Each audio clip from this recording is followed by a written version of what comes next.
The Ford Flathead V8. Like the Chevy small block, Ford's Flathead, aka L-head, V8 performed far above average in its day. Also, like the small block, the Flatty made a similar impact on its era, bringing step-change engineering to the masses. When the Flathead turned up in 1932, there wasn't anything quite like it. It took some brave souls to engineer and market this kind of new, high-performance technology for launch into the teeth of the Depression. Horsepower became available and affordable to legions of folks, from hot rodders to fishermen and bankers to bank robbers.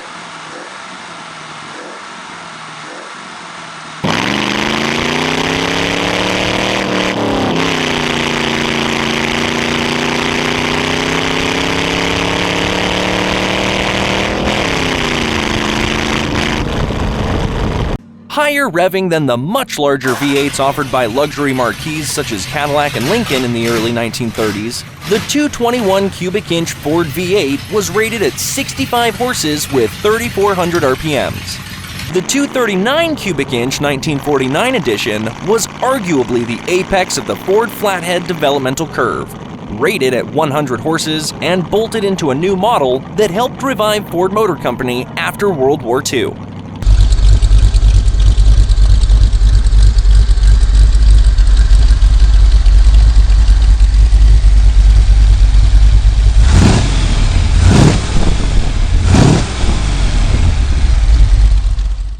The Ferrari 458 V8.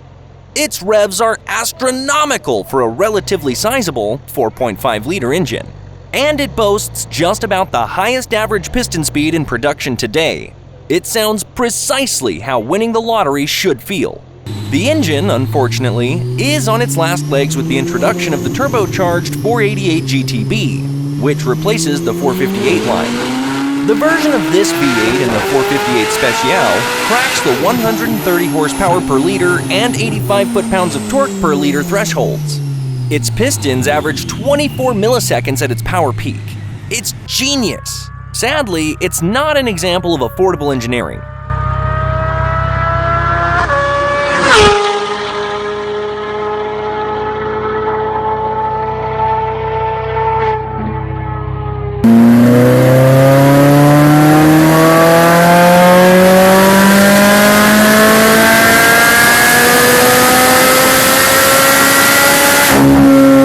This 4.5-liter V8 is a last hurrah from the naturally aspirated maestros at Maranello. It's a future classic, cramming everything they know about Atmo V8s into one place. And they're saying goodbye.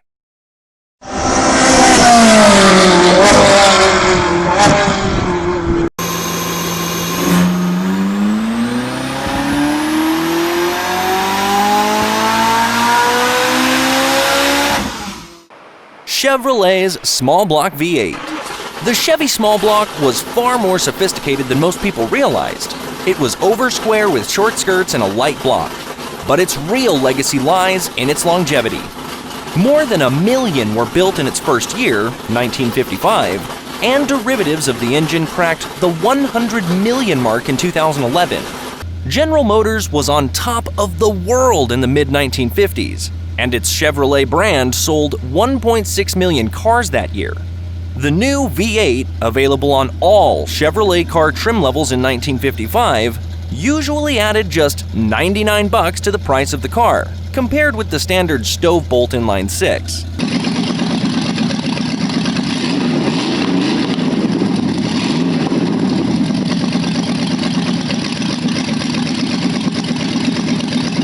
The 265 cubic inch V8 also gave Chevy's nascent sports car, the Corvette, a new lease on life.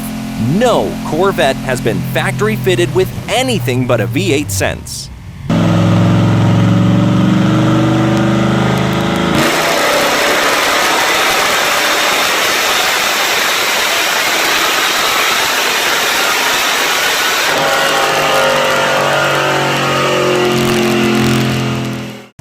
The Honda S2000 F20C Inline 4. This engine developed revs, it had an 8,900 RPM redline, and power, 240 horses, unheard of in a production engine this size and barely credible from pure racing engines just a decade earlier.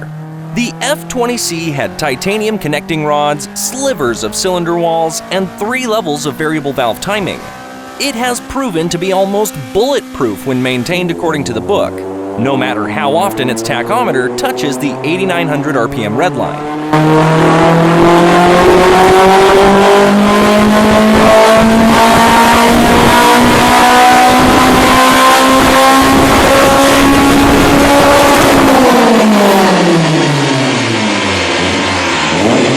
If Honda had put the F20C in more cars here, nobody would dispute its legend. The torque gear 2.2-liter S2000's F20C1 engine that came in 2004 for the North American market, by the way, was also excellent, but more importantly, it wasn't as rev-happy.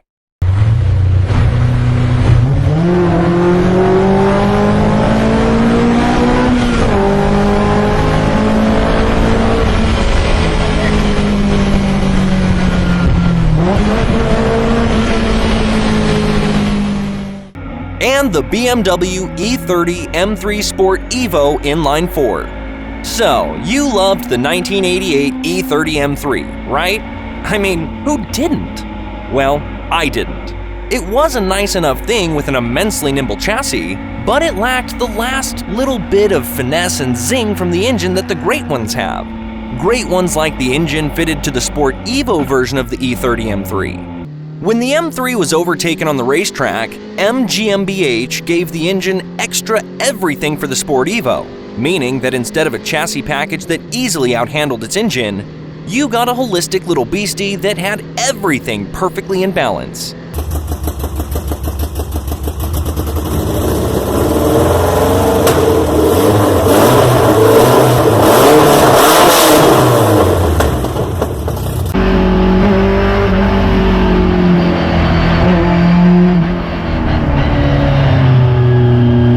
The E30 M3 ground out at 83 horsepower per liter and 6,750 RPM from its 2.3-liter S14B23 4-cylinder.